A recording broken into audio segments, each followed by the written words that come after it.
se fue porque no lo aceptó. Entonces, como quedó grabando, para poder empezar a grabar, todos tienen que aceptar ¿cómo es? La solicitud. Entonces, mira, pero es que me empezó otra vez a parpadear esto. Es que cuando comparto solamente una pantalla, me empieza a parpadear, pero si comparto toda la pantalla, creo que no presenta esos problemas.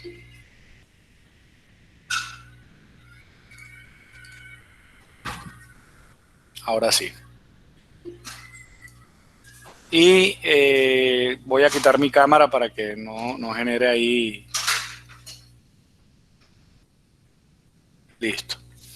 Bueno, entonces vamos a continuar aquí con la presentación. Entonces, nosotros la clase pasada estuvimos mirando los efectos indeseables que normalmente se encuentran en operaciones.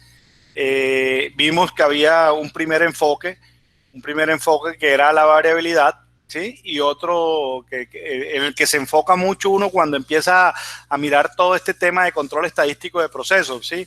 En el control estadístico de procesos, el gran reto es disminuir esa desviación estándar.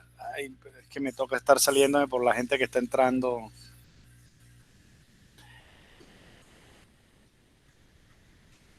Vamos a dejar la presentación así para que no, mientras termina de entrar todo el mundo. Entonces, hay un primer enfoque que era la variabilidad, que es el gran reto en el control estadístico de procesos. ¿Cómo hago que mis procesos tengan una desviación estándar cada vez menor para yo hacerlos más predecibles, verdad? Y que puedan entrar en control y yo pueda hacer predicciones sobre lo que él va a hacer y cuáles son los resultados que me va a dar, ¿verdad? El segundo enfoque es el enfoque de operaciones, ¿sí? Que es de alguna manera tratar ¿cómo decirlo? De entender el proceso de otra manera, entender las operaciones de otra manera para que se puedan comportar de una manera distinta a la que normalmente nos han enseñado, que es dividir el proceso en diferentes partes y creer que si optimizamos una parte, optimizamos todas las partes, el final o el resultado final va a ser el mejor. Eso en realidad no pasa, es lo que vamos a hablar acá. Por otra parte, hablamos del tema de lucir ocupados, de la ética actual del trabajo, ¿verdad? En la que incluso eso se nos ha metido tanto en la cabeza que cuando usted está en su casa y no está haciendo nada, de repente llega y se siente mal. Siente, hombre, yo debería estar trabajando, debería estar produciendo, y nos mandan un meme diciéndonos que Tomás Alva Edison, perdón, Edison no, Newton, cuando estuvo en la cuarentena por la peste negra, se inventó no sé qué cosa, y uno dice, hermano, yo estoy aquí viendo Netflix, ¿verdad? Entonces, es una ética actual que nos dice, hey, hay que trabajar, como si eso simplemente nos hiciera felices. Esa es otra ética también y que se sale un poco de este tema, pero la otra ética que tenemos hoy en día es que nos dicen, no, ya ve, hay que ser feliz, usted no tiene, entonces usted tiene que cumplir sus sueños y el universo conspira para que usted logre todos sus sueños, solamente hay que desearlo con suficiente fuerza. Esa es otro tipo de filosofía que nos ha venido haciendo mucho daño, porque ni usted, o sea, primero el concepto de felicidad es tan distinto para cada persona que pensar que hay una receta para ser felices es absurdo, ¿verdad? Entonces, hoy en día nos dicen, no, es que hay que ser feliz, pero y, hermano, a veces ni siquiera sabemos qué es ser feliz, ¿sí? Y así pasa con el trabajo. No es que hay que mostrarse ocupados, que uno siempre está haciendo algo y enredado en algo. No, a veces, y le soy sincero, las mejores ideas, y no lo voy a poner, o sea, no voy a decir que es que yo me haya inventado alguna gran vaina o haya creado una gran teoría, pero las mejores ideas que a mí se me han ocurrido para solucionar problemas empresariales se me ha ocurrido cuando fui a la cafetería a tomarme un tinto. O cuando estoy Profe, se le sentado. escucha entrecortado. ¿Aló, me oyen mejor? ¿Aló? Te escucho entrecortado, profesor. ¿Me oyen? Sí, sí, señor. Ok. Mira, entonces las mejores ideas a veces se me ocurren cuando... Pero es que tienen que cerrar los micrófonos, muchachos, porque si lo mantienen abierto, de pronto la interferencia es eso. ¿Sí? Ya están todos cerrados, gracias. Bueno, entonces muchas de las mejores ideas se me han ocurrido cuando me he ido a tomar un tinto. Eso quiere decir que porque la mente empieza a funcionar, ella nunca deja de funcionar y coge y une ciertas cosas y llega a una conclusión en la que usted cuando está preocupado no la encuentra. Cuando uno está estancado, y eso es algo que se sale un poco de la cátedra de hoy o del tema específico de hoy, pero cuando ustedes tienen un problema y no encuentran una solución al mismo, lo que tienen que hacer es tratar de no pensar en eso. ¿Por qué? Porque el cerebro, aunque ustedes no estén pensando en ello, él va a empezar a generar conexiones y de repente se le ocurre la idea fenomenal para solucionarlo. Un consejo ahí que va un poquito fuera de la clase. Entonces vivimos ocupados, vivimos obsesionados con eso, de que la gente piense, y eso hace que constantemente tratemos de crear reuniones para todo, ¿sí? Creamos reuniones para todo. ¿Con qué sentido? Con el sentido de que pareciera que estuviéramos trabajando. Y resulta que el 90% de las reuniones que uno hace en el trabajo se pueden solucionar con un correo. Sí, su jefe va a decirles algo y convoca una reunión. Hermano, pudo haber podido haber mandado el correo y listo, ¿sí? Pero la idea es que tenemos que lucir ocupados, ¿sí? Listo. Entonces, ahí quería dejarles como esa reflexión en cuanto a eso. Ahora sí ya creo que la mayoría de personas ha entrado, entonces voy a coger la presentación porque se ve más bonita así en grande y en la medida que vayamos avanzando, vamos a ver que hay, preciso entró alguien cuando dije que ya no iba a entrar más nadie. Entonces perdón, aquí aumento nuevamente. Vamos a ver cuáles son los tipos de operaciones. Señores, esto es por favor, los micrófonos, ciérrenlos. Esto es un modelo de la realidad. O sea, si usted va a la mayoría de las compañías, los micrófonos, porfa, que hay un ruido al fondo.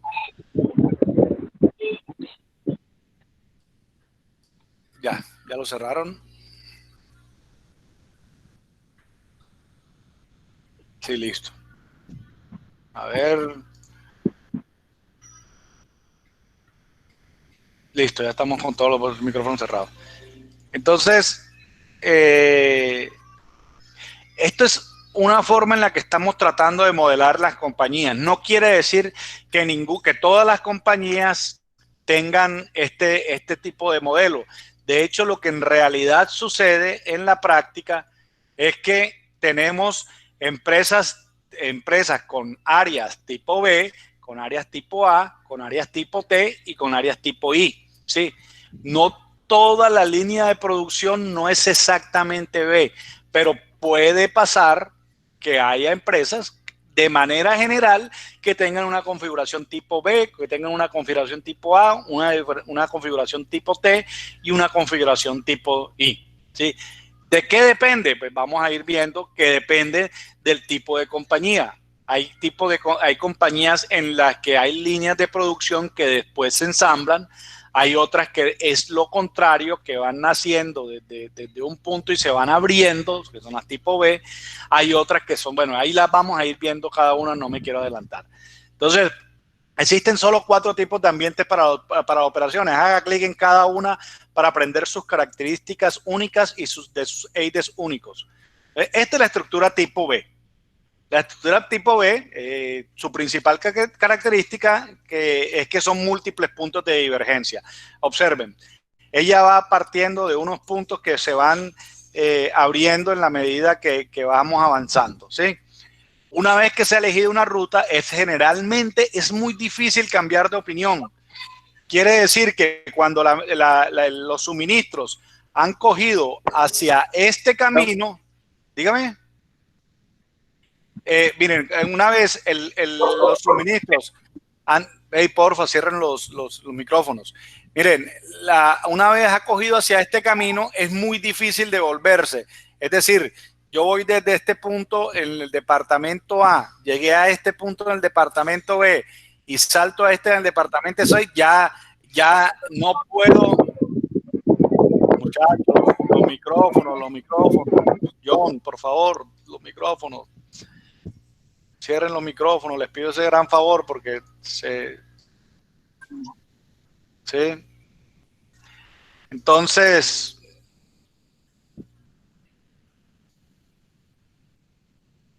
bueno, vuelvo a ponerlo en alto. Entonces, una vez que usted ha escogido una línea para darle prioridad en temas de suministro, es muy difícil devolverse, ¿sí? O muy difícil relacionarse, porque cuando usted ya saltó de aquí a aquí, ya no puede devolverse, ya es muy difícil. Entonces, esto genera unas características muy especiales y que las hacen muy diferentes. La medición de la eficiencia en las operaciones tipo B produce lo que se conoce como robos. Los robos son fenómenos de casi todos los modelos de producción. Es cuando se le da prioridad a cierta ruta, ¿sí? Entonces, cuando no hay suficiente material o cuando la línea no está balanceada, usted lo que busca es darle prioridad a ciertas rutas sobre otras. Eso hace que haya rutas que se paralicen momentáneamente porque algún otro le robó material, ¿sí? Porque al tener puntos de divergencia conduce los robos. ¿Por qué al tener puntos de divergencia le conduce los robos? Debido a los siguientes tres efectos, ¿sí? Estos son tres efectos que conducen a que se presenten los robos. Para maximizar su desempeño de unidades hora en un determinado periodo de medición, los departamentos tienden a producir los ítems rápidos a costa de los lentos. Entonces, miren, si usted es el jefe de producción y usted quiere mostrar una alto nivel de unidades terminadas, unidades por hora, ¿sí? Quiere terminar muy rápidamente, usted le va a dar prioridad a las líneas que tienen alta velocidad, ¿sí? Priorizando esas sobre las otras. Esa es una tendencia porque usted lo miden es por cuántas unidades hizo en la hora. Entonces usted le da prioridad y roba a las más lentas para conducir a las más rápidas, ¿sí? También para maximizar su desempeño de unidades hora, los departamentos tienden a producir para inventarios, aun cuando no hayan pedidos del mercado para el corto o mediano plazo. Entonces, como yo necesito, a mí no me miden es por el nivel de inventario, si es pequeño o grande, sino por el número de unidades. Yo soy producción, hermano, usted tiene que producir, ¿sí? No tiene que preocuparse de inventario ni nada de eso, usted tiene que reventar esas máquinas para que se produzca. Que se produjo inventario, ese ya es problema de comercial, eso a mí ya no me importa, salgan a vender toda esa vaina que quedó ahí, ¿sí? Y otra de las causas que hace que se presenten los robos es que para maximizar su desempeño en unidades horas, los departamentos tienden a anticipar pedidos que le permitan incrementar el tamaño del lote. Entonces, y me devuelvo aquí que se ve más grande, como en esta línea de producción, por ejemplo, estas tres dependen de lo que produzca esta. Yo lo que hago es anticipar y pedirle de más a este departamento. ¿Para qué? Porque yo me estoy anticipando y tratando de acaparar el inventario y la producción para yo poderme mantener funcionando. No me importa qué pueda pasar con estos dos, ¿sí? Porque mi problema está aquí. Yo soy el supervisor, el director de este punto y entonces me anticipo e incluso le pido de más. ¿Y sabe por qué le pido de más? Porque Murphy existe. Entonces, yo sé que si yo pido 10, me van a dar nada más 8. Entonces, sabe que yo necesito 10, yo voy a pedir 12. ¿Sí? Es más, voy a pedir 13, 14, 15, por si alguna vaina, por si me paro. Entonces ahí tengo la reserva, ¿verdad? Entonces, como Murphy existe y todo el mundo sabe que existe, ustedes conocen a los famosos teoremas o los principios de Murphy, ¿verdad? Que si algo puede salir mal, saldrá mal, ¿sí? Entonces, como Murphy existe y como Murphy también tiene un corolario a ese teorema, que es que dice que no solamente va a salir mal, sino que va a salir mal en el peor momento. Entonces, la gente se protege de eso. Entonces, el inventario es protegerse de Murphy. Y como va a pasar alguna vaina mala, y yo sé que va a pasar, y no solamente va a pasar, sino que va a pasar en el peor momento, Entonces yo pido inventarios de más. Yo pido un inventario de más e incremento los tamaños de lote. ¿Para qué? Para protegerme y también tratando de acaparar la producción. Este enfoque lo que hace es que muestre a estas líneas de producción o puntos de producción o nodos de producción como enemigos, ¿sí? Porque todos están peleando por robarse la producción de su proveedor interno, que es este aquí, ¿sí? Ahora, bueno, eso lo hablamos más adelante. ¿Qué pasa con los robos? ¿Qué es lo que causa eso? En un principio, causa altísima variación en los tiempos de entrega, lead time. ¿Por qué? Porque hay productos en los que yo me voy a demorar muy poco en entregarlos, pero hay productos en los que yo me voy a demorar mucho.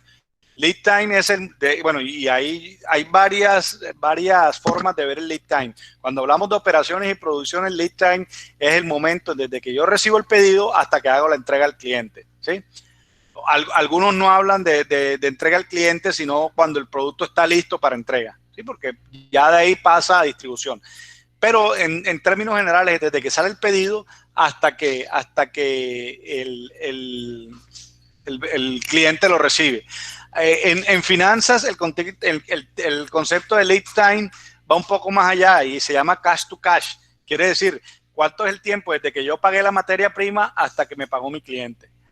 ¿Desde cuándo convierto mi plata en plata?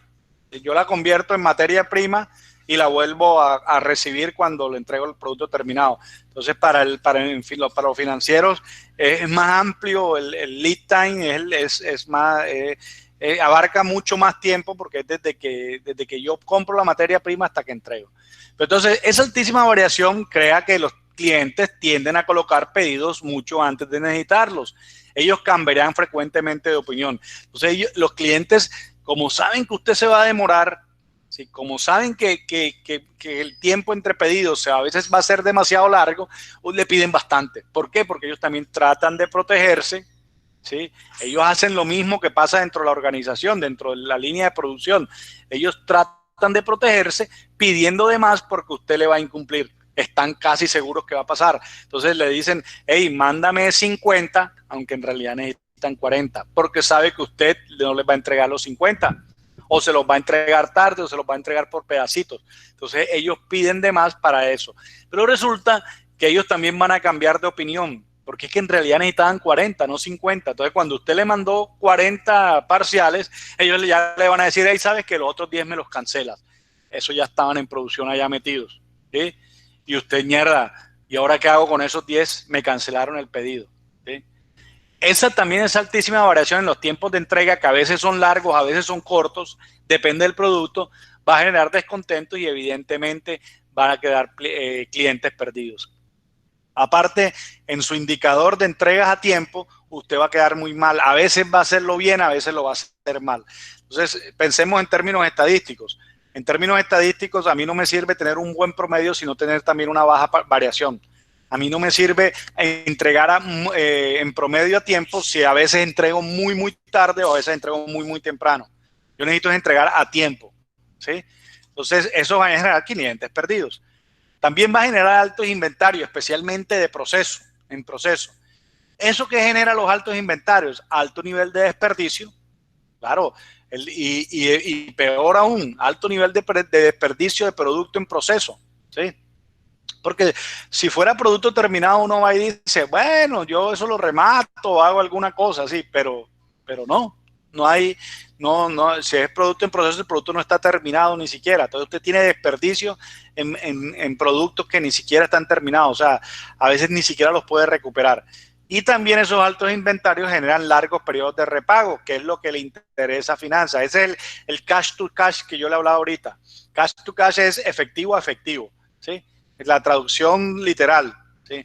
Y el largo periodo de repago es el tiempo en que yo me demoro en convertir mi inversión, que se representa en inventarios, en dinero. Entonces, se convierten en periodos muy largos, miércoles, y eso, como todo en las empresas, generan un problema gravísimo que es el problema de liquidez. Y como siempre le he dicho bueno, yo no enseño finanzas, pero algo sé, ¿sí? Bueno, y sé más que algo, sé un poquito, sé bastantico.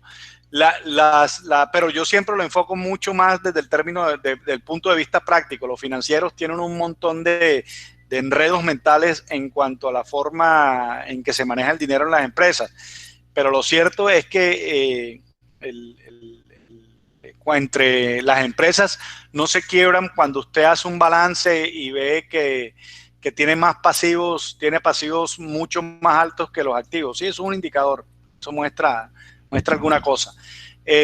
Tampoco se quiebran cuando hacen ni siquiera el estado de ganancias y pérdidas y se dan cuenta que hay pérdidas a final de año. Por eso no se quiebran las empresas. Las empresas se quiebran por flujos de caja. Y el flujo de caja es liquidez, ¿sí? O sea, la liquidez implica que usted tiene dinero para poder pagar. Cuando usted va a un banco a prestar plata, ¿sí? Ellos lo primero que se fijan es su nivel de liquidez, porque ese es o su flujo de caja, cuánta plata le está sobrando, ¿sí? No cuánto se gana, sino que al final del ejercicio se mantiene plata para responder. Eso es lo que se fija. Son dos contextos distintos. Tener la disponibilidad del dinero y otro es el concepto financiero de los estados financieros como tal. Hay empresas que tienen unos balances hermosos, especialmente cuando los maquillan, porque también se presta para eso, y un flujo de caja desastroso. Trabajé en una, o sea que esto no es carreta ni inventado mío. Yo trabajé en una empresa en la que sus balances eran hermosos, pero todos los meses estamos corriendo y prestando plata para pagar la nómina, porque no había liquidez. Y es que es muy sencillo, señores. Piensen en una empresa que tiene altas cuentas de cobro. Financieramente y contablemente, las cuentas de cobro o las cuentas por cobrar son activos. Se supone que a usted se la van a pagar, ¿verdad? Pero si se las van a pagar, uno no sabe, ¿sí? Y si se las van a pagar, ¿en cuánto tiempo me las van a pagar? Entonces yo veo que en los activos hay un montón de plata que supuestamente me van a pagar, pero de verdad se la van a pagar, ¿sí? ¿Y cuándo se la van a pagar? Porque es que usted también tiene pasivos y esos pasivos también quiere que le paguen, ¿sí? Entonces las empresas no se quiebran por los balances, por los estados financieros. Las empresas se quiebran por problemas de flujo de caja, cuando no tienen cómo pagar, cuando no tienen para pagar la nómina, cuando no tienen para pagarle a proveedores. Entonces, ojo, estos largos periodos de repago son gravísimos, son un problema muy grande que afecta a toda la compañía. Y pareciera que nada más fuera de producción, pero en realidad es un problema de toda la organización. Todos en realidad son problemas de toda la organización. Si usted pierde clientes, pues también está afectando fuerte eso. Va que hay empresas que no les importa esto y piensan al corto plazo y les importa un carajo los clientes perdidos. Aparte, todo este enredo genera malas relaciones humanas, ¿sí?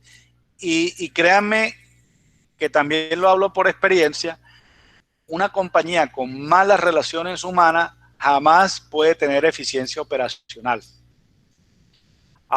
Ninguna empresa tampoco es un jardín infantil o ni siquiera en los jardines infantiles porque hasta los niños se pelean, ¿verdad? Pero ninguna empresa es el paraíso donde todo el mundo se la lleva bien. Siempre va a haber, somos seres humanos y somos envidiosos y somos algunos mala gente y otros son, sí, hay gente traicionera, en todas partes hay eso, ¿sí? Pero en una empresa donde por lo menos no haya un ambiente decente, donde las relaciones humanas se las lleven bien, usted no va a tener eficiencia operacional así tenga los mejores equipos, pague los mejores sueldos, lo que usted quiera. Entonces, todo este enredo y toda esta situación en la que operaciones termina convertido en un apagincendios, en lo que busca solucionar problemas urgentes, termina convertido en un problema de relaciones humanas y eso afecta a toda la compañía, ¿sí? Entonces, mira todo lo que generan esos robos. ¿Y por qué generan esas malas relaciones humanas? Me devuelvo un poquito acá. Este señor está entregando un producto terminado, el del departamento B, un producto con menos elaboración que el que está acá. Sin embargo, este que está acá me robó la materia prima y yo estoy incumpliendo. yo lo primero que hago es ir a decirle al otro, oye, grandísimo tal, ¿por qué me estás ¿cómo es? Acaparando el material y yo no puedo terminar? Y terminamos en un problema organizacional por temas de relaciones humanas. ¿Sí? Ejemplos de empresas tipo B, una planta de extrusión de plásticos, por ejemplo. ¿Sí? Es un tipo de empresa de ese tipo, en la que, por ejemplo, aquí hay productos que llevan mucho más procesamiento, que llevan mucho más, no solamente se extruyen, sino que también llevan, espérate que alguien está tratando de entrar, mucho más procesamiento.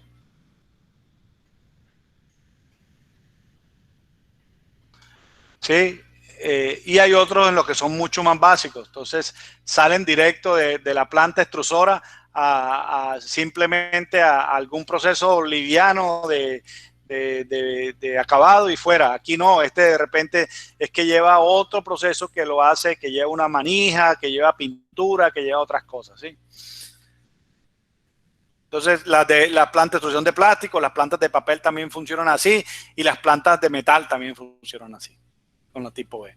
Ahora, está la tipo A. La tipo A es lo contrario. Si ustedes miran la B, tiene la forma contraria a la A, ¿sí? La principal característica de una operación tipo A es tener ensambles y puntos de convergencia. O sea, nos vamos uniendo. Las diferentes partes que se necesitan para un ensamble a menudo son fabricadas por los mismos departamentos de producción. Entonces, miren que esto es una forma de verlo, ¿verdad? Miren que acá hay departamentos de producción, hay unos C, hay unos D, hay unos B y hay unos A. Entonces, aquí están mostrados acá, hay un departamento D que viene de A, y depende, hay veces que van de esta manera y mira que aquí en el orden es distinto, ¿sí? Depende del producto. Ahorita vamos a ver ejemplos de eso, ¿sí? Y aquí en los botones o los puntos naranja, o sea, esto es naranja o amarillo, sí es naranja, se dan puntos de ensamble. O sea, usted empieza a producir en esta línea, empieza a producir en esta línea, empieza a producir en esta línea y aquí llega y entra a un proceso de ensamble. Este puntico amarillito o crema que ustedes ven acá son procesos aparte que entran dentro de ese tema de ensamble. Es un flujo de material o de un servicio que entra para poder ayudar en ese proceso de ensamble, ¿sí? Y al final usted va a encontrar que se ensambla todo. Entonces ahí nos da una idea y un ejemplo que podemos decir de una vez, por ejemplo, los automóviles. Los automóviles funcionan así. Los automóviles, las plantas de automóviles van juntando diferentes partes en su proceso productivo hasta que aquí al final sale un carro completico, ¿verdad? Entonces, las eficiencias en las estructuras tipo A son EIDs únicos. Las eficiencias locales existen en una planta tipo A, no como te la das ahora, sino como una variación relativa a un estándar. Existen los alistamientos. En esta planta existen, especialmente en esta planta, me devuelvo acá, existen alistamientos de productos. Mira, y en realidad la estructura tipo A es una estructura tipo I con ensambles al final. Ahorita miramos la tipo I. Y para que vean que la tipo A también va a tener los mismos problemas que la tipo I. O sea que no solamente son los I. El problema que es único para una planta tipo A es la sincronización, puesto que no es posible realizar el ensamble si al menos uno de los componentes está faltando. Y puesto que los departamentos tienen que producir más de un componente para el mismo ensamble. Entonces la secuencia con la cual operan los departamentos es crucial. Mira, si yo llego a este ensamble, si yo tengo A pero no tengo C, no puedo ensamblar. ¿Sí? Lo mismo pasa por este lado. Si yo tengo A pero no tengo C, no puedo ensamblar. Aquí por el otro, los dos lados, necesito dos productos, dos de C para poder ensamblar. Donde no esté uno, no lo puedo hacer, ¿verdad? Pero es que estos no dependen de ellos mismos, sino que también dependen de esta línea que está atrás. Cualquier atasco en esta línea va a atascar hacia adelante todo. ¿Sí? Entonces puede ser que usted esté avanzando por aquí y llegue incluso aquí, pero como esta línea está atascada, usted no va a poder avanzar. ¿sí? No va a poder terminar, no va a poder entregar el producto. Eso exige que haya una sincronización entre todas las líneas. O sea, no es cuestión de que cada línea, que esta línea A, D, B, C esté sincronizada, sino que también depende de la sincronización de esta que está acá, de la CB. ¿Sí? Y al final, todas tienen que estar sincronizadas. Entonces, las eficiencias locales impiden lograr una sincronización razonable. ¿Por qué? Porque si yo estoy preocupado de esta línea de acá, produzco, hermano, y lo que pase no me importa de allá para adelante. ¿Sí? Mientras esta de repente es un poco más lenta para producir, y esta está reventando de inventarios acá, y esta está quedada sin producir productos. ¿Sí? Se queda corta. Puede pasar eso. Entonces, ¿cuáles son las ramificaciones negativas del problema de la sincronización? Alto inventario de productos terminados, largos tiempos de entrega, lead time, ¿sí? Incumplimiento de entrega de fechas prometidas. Uno puede sufrir de los problemas que tipifican otro tipo de operaciones, pero a una menor escala. El ejemplo de la tipo A siguiente pueden ocurrir robos. Entonces, vamos a mirar... bueno, aquí va a ser un poco complicado que ustedes participen, pero por ejemplo, vamos a mirar dónde se pueden presentar robos. O sea, dónde yo puedo robar material como lo vimos en la tipo B, ¿verdad? Donde uno le puede quitar a otro. ¿Sí? ¿Dónde creen ustedes? Bueno, vamos a hacerlo yo aquí manualmente. ¿Será que aquí se pueden dar robos? ¿Aquí se pueden dar robos? Vamos a mirar, no, lo siento, en este punto no pueden ocurrir robos. No pueden ocurrir robos porque él viene de una línea de producción directa, o sea, aquí no se pueden dar, aquí tampoco. Este no puede darse robo porque él también viene en una línea y se pueden dar lo que este es un punto de divergencia. Esta línea tiene que suplir este punto de ensamble y este punto de ensamble. Este menos, este tampoco, ¿verdad? Este tampoco. ¿Sí? Ahora, ¿dónde se pueden dar robos? Sí, aquí es que se pueden dar robos, en los puntos de ensamble. ¿Sí? Este punto de ensamble le puede robar material C a este punto de ensamble. Entonces, cuando esta línea, y después vamos a mirar y vamos a darnos cuenta que hay un tema de restricción, especialmente si tiene una capacidad de producción inferior. Aquí estamos viendo que en la medida que este sea un recurso restrictivo, estos dos se van a pelear por esos recursos y alguno le va a robar al otro. Y cuando ese le robe al otro, va a causar que el otro se pare. ¿Sí? Pero es que a este ensamble para él es indiferente. ¿Sí? Es indiferente porque él está cumpliendo con sus compromisos y sus indicadores, ¿verdad? Sin embargo, tarde o temprano, esa demora y ese robo va a terminar afectando todo el sistema. Este cumple, pasa por acá y sigue acá. Este se va a quedar corto y cuando tenga que entregar acá, pues no va a poder. Igual vamos a afectar el desempeño de todo el sistema. Uno de los efectos más comunes de los robos es una operación tipo A, es el llamado canibalismo. El canibalismo ocurre cuando no es posible ensamblar algún producto debido a que alguna parte ha sido robada, lo que les estaba diciendo ahora. Entonces, un ensamblaje en inventario debe ser canibalizado para salvar la parte que falta. ¿Sí? Entonces, acá hay el ejemplo que les puse ahorita es este que está aquí. ¿Sí? Cuando necesitamos, cuando le roba, esto genera que se canibalicen, o sea, que entre ellos utilicen recursos o se roben recursos. ¿Qué ejemplos hay de acá? Plantas de aviones, las fábricas de zapatos, las plantas de máquinas CNC, los carros también. Bueno, los carros son más plan de tipo T, ya es la que vamos a ver. Sí tiene razón, sí se me había pasado eso. Pero los aviones sí, los aviones funcionan de esa manera. Al final, usted tiene un producto donde hay un uso. ¿Por qué las plantas, bueno, y también las plantas de aviones también podrían ser tipo T, que es la que viene? Aquí estamos pensando que estamos produciendo un solo tipo de avión. Y eso no es así. ¿Sí? Las empresas de aviones producen varios tipos de aviones. Lo que pasa es que ellos también producen por proyectos. Entonces, voy a producir el Boeing 747, el 777, voy a sacarlo hoy. Entonces, yo me dedico a producir ese y después, bueno, ahora bien, llegó un pedido de 747, entonces cambian y al otro tipo de... Entonces, son más tipo A. Los vehículos producen en línea muchos tipos de vehículos. ¿Sí? Entonces, es más tipo T, que es la que viene, que es esta que está acá. La estructura tipo T, la principal característica que tiene ella, es que casi cada parte fabricada se requiere más de un ensamble y que en general cada ensamble requiere más de una parte.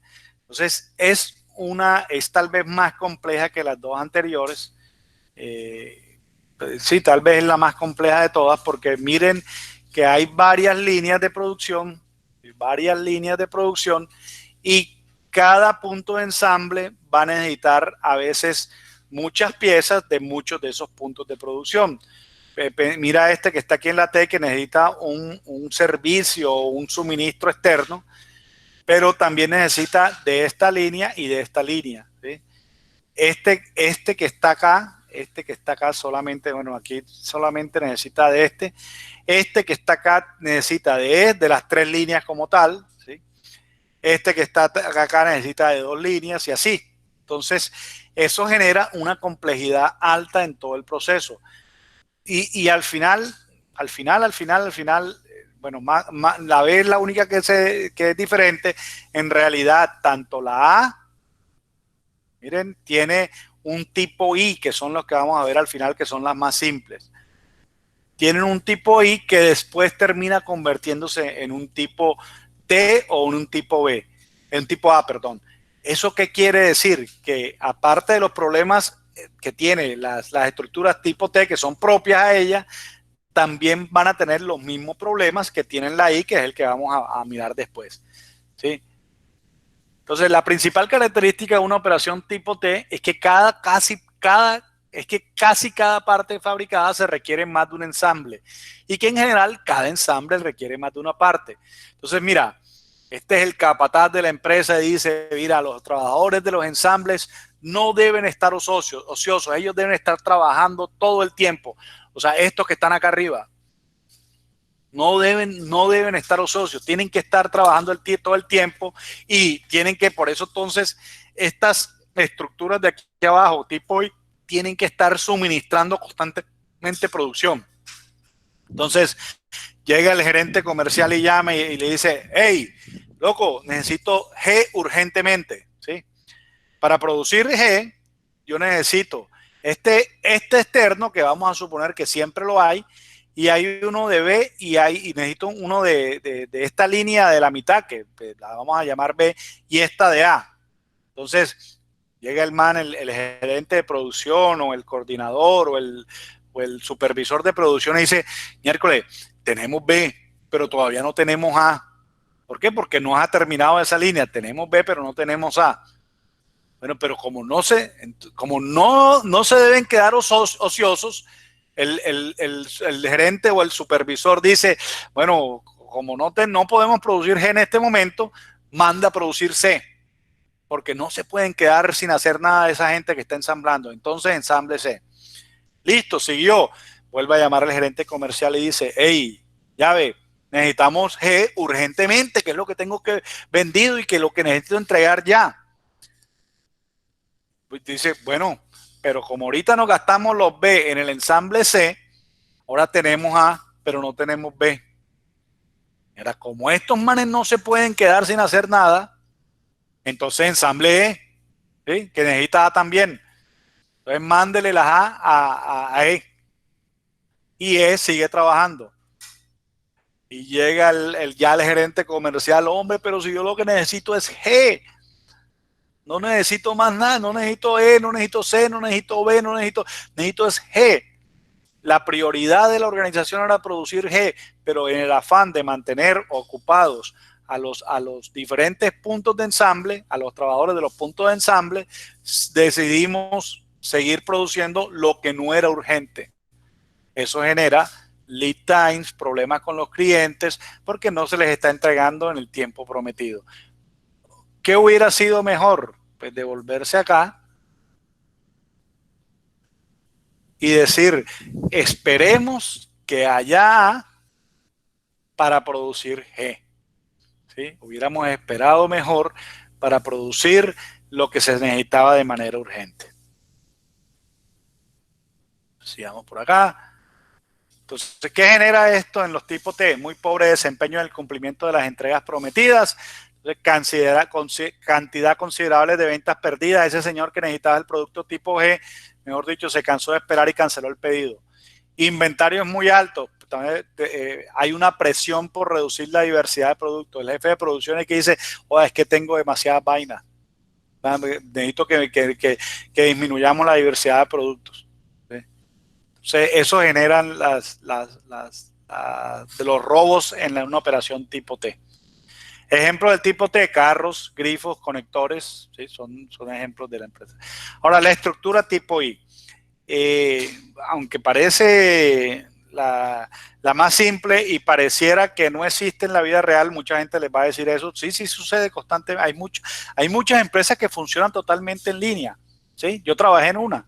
Y en el fondo, la base de todas las anteriores, exceptuando la tipo B, que tiene una otra configuración, las tipo A y las tipo T, en el fondo, y vamos a mirar aquí, mira, en el fondo son tipo I, pero con ya sea con ensambles en realidad los dos tienen ensamble, ¿verdad? Lo que pasa es que la A va mucho más allá y ensambla, tiene otra línea de ensamble dentro de las líneas de ensamble, mientras que la T muere ahí, crea varios productos de un totazo. Aquí todos van convergiendo en uno solo. Aquí lo que sucede es que hay varios tipos de productos que terminan ahí. Pero la I es la más común y es la que normalmente le enseñan a uno producción en estas clases, ¿sí?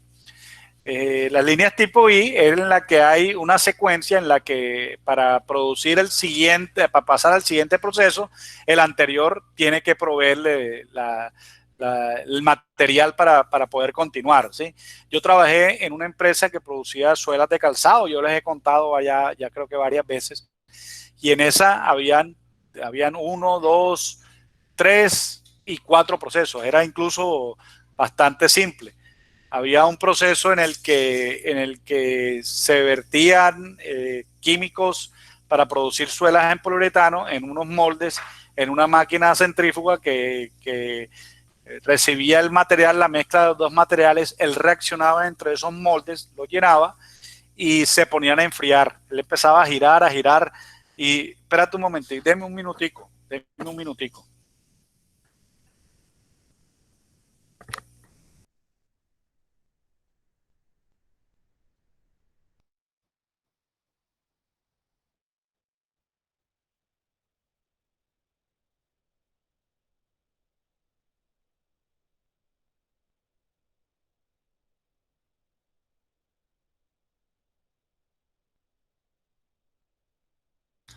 Bueno, disculpen ahí un momentico que tuve que hacer algo acá.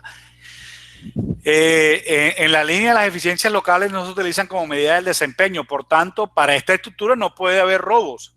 Y en este caso no aplican los robos. ¿Por qué? Porque como van en línea, ninguno le puede robar al otro. O sea, el azul no le puede robar al amarillo, al azul clarito. ¿Por qué? Porque él va en una secuencia totalmente lineal, ¿sí? ¿Qué sucede aquí? El principal problema en las operaciones tipo I es la sensibilidad a las perturbaciones. Muchas perturbaciones pueden causar que el flujo de productos se agote aguas abajo y que se bloquee o atasque aguas arriba. Si ustedes recuerdan la película o el libro de la meta, se recuerdan que el protagonista sale de excursión con un montón de niños y hay uno gordito que era el que se quedaba, ¿sí? Entonces, cuando ellos iban caminando, tenían que parar constantemente a esperar cuando ese niño iba en el intermedio, ¿sí? Más o menos así funcionan los procesos de producción. Las barras rojas representan el inventario, ¿sí? Aquí se están presentando inventarios. Observe lo que sucede. Se presentó una perturbación acá en el nodo amarillo. Presentó un ataque y se empiezan a crecer los inventarios después de todos los nodos que están antes de eso. ¿Por qué? Porque ellos siguen produciendo. ¿Y por qué siguen produciendo? Porque ellos los están midiendo es por sus eficiencias locales. Entonces, me importa qué pase de aquí para arriba. Yo tengo que cumplir con mi cronograma de producción, mi programación de producción, y tengo que seguir manteniendo mis estándares. Entonces, no, deciden no parar.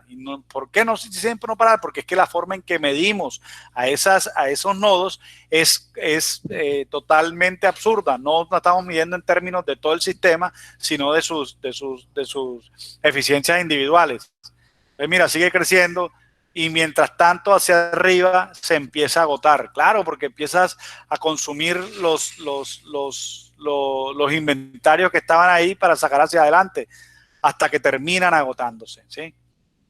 Esta es la forma más sencilla y cuando hablamos de teoría de restricciones, y lo vemos aquí en la manera académica donde solemos verlo nosotros, nos hace ver lo sencillo. Y sí, verdad, hay muchas empresas que funcionan así tal cual lo están viendo en tipo I, funcionan así. Les dije yo trabajé en unas donde habían 4 procesos. Había el proceso que les decía de moldeado, en el que salía uno, cuando se enfriaba, el molde se abría y operarios con un gancho sacaban el molde. Ese molde pasaba a un proceso de lavado, que era una máquina que tenía una capacidad casi infinita de lavar. O sea, era la que pasaba mediodía incluso desocupada, ¿sí? Porque ella tenía, mejor dicho, capacidad de lavar. Entonces había que, lo que hacíamos era acumular inventario hasta que estuviera la capacidad llena de la máquina para poder llenarla completamente y no utilizar, no ocupar poco espacio dentro de ella o manejar una eficiencia alta dentro de ella. Esa era la forma en la que pensábamos. Después salía toda esa gran cantidad de inventario y íbamos a un proceso de pintura, ¿sí? En ese proceso de pintura, ahí se presentaba, y esa en el fondo era la restricción que nosotros teníamos, pero era porque la máquina de lavado tenía tanta capacidad que le mandaba demasiado o acumulábamos demasiado y pasaba pintura demasiado producto. Entonces ahí se trancaba el proceso. Y después venía un proceso de limpieza y etiquetado, y empacado, en el que terminábamos el proceso. Pero es un proceso totalmente lineal, y hay muchas empresas que tienen procesos totalmente lineales. Y como les digo, en el fondo, los demás, o las otras o dos, la A y la T, tienen procesos lineales que después cambian su manera de verlo. Ahora, el problema es que cuando estamos en la vida real y vemos un proceso como uno tipo A, nos es difícil identificar la línea, y a veces se nos cuesta trabajo identificar la restricción, porque puede ser que esté en la parte de ensamble en algún lugar, ¿sí? Entonces, hay una forma de ver en la teoría de restricciones este tipo, y hay otra forma de ver este tipo de procesos, ¿sí? Más adelante los vamos a ver. Bueno, sigamos. Entonces, mira, hay un objetivo principal por el que ustedes les van a pagar siempre, que es gerenciar bien. Entonces, algunos me decían, profe, ¿y esa vaina de gerenciar qué significa? ¿Sí? ¿Qué implica gerenciar? Y alguna vez tuve en un foro una discusión sobre qué es gerenciar y qué es administrar, ¿sí? Yo no sé si alguno de ustedes se quiere aventurar a decirme las diferencias entre gerenciar y administrar. Se vale cualquier tipo de respuesta, no se preocupen, que tampoco hay respuestas buenas y respuestas malas. ¿Quién me quiere decir cuál es la diferencia entre gerenciar y administrar?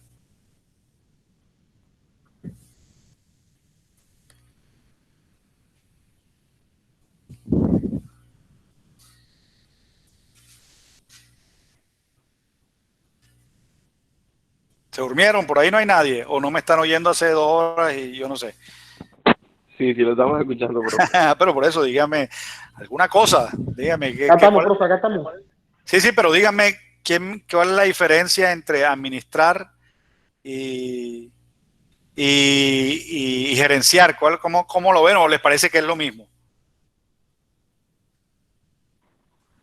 Bueno, yo opino que son dos conceptos similares, pero no los mismos. O sea, gerenciar vendría siendo más que todo como al enfoque a como en todas las áreas de la empresa, y administrar es como yo pienso, como más que todo centrarse en un área de la empresa y administrar cada, no sé, cada ciclo.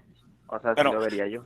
sí, y está bien, está bien. Lo que pasa es que los conceptos de administrar y gerenciar normalmente se llevan y se asumen como si fueran sinónimos.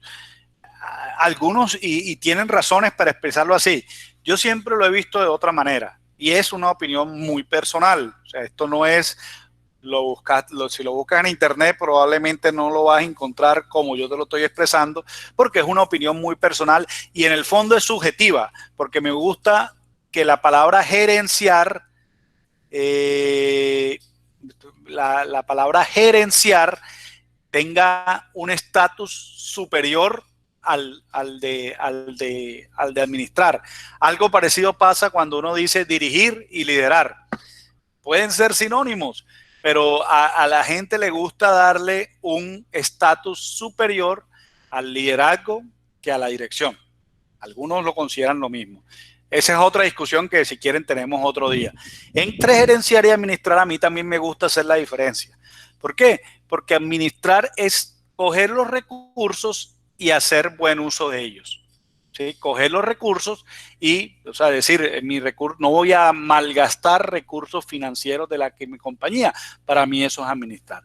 Gerenciar para mí tiene un concepto más estratégico. ¿Sí? Y el estratega como tal, el verdadero estratega, porque también solemos confundir, y ahí también va la expresión, la eficiencia operacional con la estrategia. La eficiencia operacional no es estrategia. La eficiencia operacional es lo que debe hacer toda compañía. O sea, usar bien sus recursos. Esa es la eficiencia operacional. Entonces, la persona que administra es una persona que es eficiente operacionalmente. Es importante, pero por supuesto, señores, es más, es lo mínimo que usted le puede pedir a un administrador, que sea eficiente operacionalmente. O sea, a una persona, no un administrador de empresa, a una persona que está en el proceso de administración de una compañía, el que tiene esa responsabilidad. Lo mínimo que le puede pedir es que sea eficiente en su operación. ¿Sí? Gerenciar implica más ser un estratega. El estratega normalmente es el que sabe qué hacer cuando nadie sabe qué hacer. ¿Sí? Cuando se acabaron las ideas, el estratega es el que dice, este es el camino. ¿Sí? Se convierte en un concepto que va mucho más allá porque define a la compañía. Entonces uno puede hablar de un gerente general y el gerente general en su cabeza tiene que entender cuál es la visión, pero la visión, no la visión esa que uno escribe por ahí de carreta y vaina, que debería ser la que es de la compañía, pero muchas compañías tienen una visión porque les tocó hacer un plan estratégico, porque sí, y llenaron una visión, sino el que de verdad tiene en la cabeza hacia dónde nos vamos a dirigir con la compañía, porque ahí va a encontrar una ventaja competitiva para las organizaciones, ¿sí? Cuando usted tiene claro eso, usted es un estratega. Si lo tiene clarito, clarito. Puede ser que esté equivocado, pero entonces es un mal estratega. Pero el buen estratega tiene claro para dónde va mi compañía y como qué la quiero posicionar. Creo que alguien está entrando bastante tarde, pero hay que dejarlo entrar. Pero yo creo que ya había estado aquí. Entonces, vamos a poner otra vez esto en grande. Entonces, el gerente es un estratega. Es la persona que cuando la empresa está quebrada es el que tiene la solución, el que sabe cómo vamos a salir de este enredo. ¿Sí? Es la persona que cuando se nos viene el mundo encima ya sabe cómo voy a solucionar, mantiene la cabeza fría y sabe cómo voy a solucionar este. Entonces, nuestro objetivo es eso, saber cómo sacar la compañía adelante. Y a la mayoría de personas, y lógico, yo no creo que aquí, a menos que usted sea el hijo del dueño de una compañía, que tengamos un estudiante que el papá tenga una compañía y pueda decir, yo cuando me gradúe voy a ser el gerente de la compañía, lo cual estaría mal porque ustedes para poder llegar a ser gerentes tienen que conocer toda la compañía, pero pasa mucho entre la familia, en empresas familiares, que se graduó el hijo del dueño, entonces ya vamos a ponerlo de gerente de una, ¿sí? Pero normalmente la mayoría de nosotros nos ha tocado no ser el gerente de la compañía de entrada, sino empezar a crecer dentro de ella, ¿sí? Y en ese proceso empezamos a gerenciar procesos más que la compañía. Entonces empezamos a gerenciar el proceso de compras, podemos gerenciar el proceso logístico y a veces al principio no, al principio mi primer trabajo fue como asistente del jefe de producción de una empresa y ese trabajo consistía a veces en traerle el tinto al man. ¿Sí? Pues, bueno. Estábamos jóvenes y queríamos trabajar y bueno, el man, hey Jaime, ve y cómprame un tinto y uno era el asistente, claro, jefe, ingeniero, aquí está su tinto, ¿verdad? Y eso no tiene nada de malo, así nadie empieza siendo gerente a menos que usted sea el hijo del dueño de la compañía, pero en la medida que vamos creciendo nos vamos a dar cuenta dentro de las compañías que a pesar de que no seamos el gerente general, nosotros gerenteamos procesos. Entonces, este enfoque de gerencia está enfocado. ¿Aló? Porfa, cierren los micrófonos. Este está enfocado a la cadena de suministro, al proceso de producción, al proceso de operaciones de una compañía. Entonces, mira, ay, me volví. ¿Qué pasa para gerenciar bien? ¿Cuáles son uno de los problemas que uno tiene para gerenciar bien? El primero, el flujo lento pone en peligro los resultados del bottom line. ¿Bottom line qué es? El bottom line significa la línea final o la línea de fondo, ¿sí? De mi unidad, o sea, donde yo entrego ya mi producto en mi unidad, allá al final ese es el bottom line. Y el flujo frecuentemente se atasca en diferentes sitios, ¿sí? Míralo cómo se atascaba, ¿sí? Se atasca en diferentes sitios, ¿sí? Bueno, y eso es una cosa, bueno, lo vamos a hablar más adelante, no más adelante. Entonces, como el flujo se atasca frecuentemente, se atasca en diferentes sitios, yo tengo que luchar constantemente por incrementar el flujo. Yo tengo que luchar porque se me está atascando, entonces yo tengo que buscar que ese flujo fluya, porque para eso están los flujos, no para fluir. Su nombre mismo lo dice. Entonces yo lucho constantemente por incrementar ese flujo. Pero para yo luchar para incrementar ese flujo, ¿sí? Es necesario no utilizar las eficiencias como medidor, las eficiencias locales, no las eficiencias locales como medidor. ¿Por qué? Si yo utilizo las eficiencias locales como medidor, yo voy a seguir produciendo sabiendo que hay un atasco en el punto amarillo y voy a llenar de inventarios esto hasta que se reviente, mientras aquí no estoy sacando nada. O sea, la salida del proceso, iba a decir throughput, pero eso lo vamos a hablar después, la salida del proceso, de cero, a pesar de que yo estoy manejando y estos dos manes de acá están diciendo, yo estoy cumpliendo. De ahí para adelante, que se lo lleve el GRR, a mí no me importa un carajo, mientras estos están rajados. ¿Sí? Vuelvo acá. Entonces, no utilizar las eficiencias locales como medidor. Parece lógico, ¿verdad? Hay que utilizar las eficiencias locales como medidor. Pero, y me devuelvo, por otro lado, también me dicen que un alto desperdicio pone en peligro el resultado final de mi unidad y mis empleados no se postularán como voluntarios para reducir el desperdicio. Ellos constantemente piden más, ¿sí? O sea, quiere decir, el desperdicio visto desde el punto de vista de inoperancia, o sea, de productos o máquinas o unidades que permanecen quietas cuando deberían estar produciendo, porque es que, hermano, las máquinas es para que estén prendidas, no para que estén apagadas, ¿sí? Entonces, si una máquina está sin hacer nada, estamos desperdiciando la operatividad de esas máquinas, estamos desperdiciando su eficiencia, ¿sí? Entonces, como el alto desperdicio pues, pone en peligro mi unidad y pone en peligro mis eficiencias, yo tengo que luchar constantemente para reducir el desperdicio, ¿sí? Es necesario totalmente reducir esas ineficiencias, ¿sí?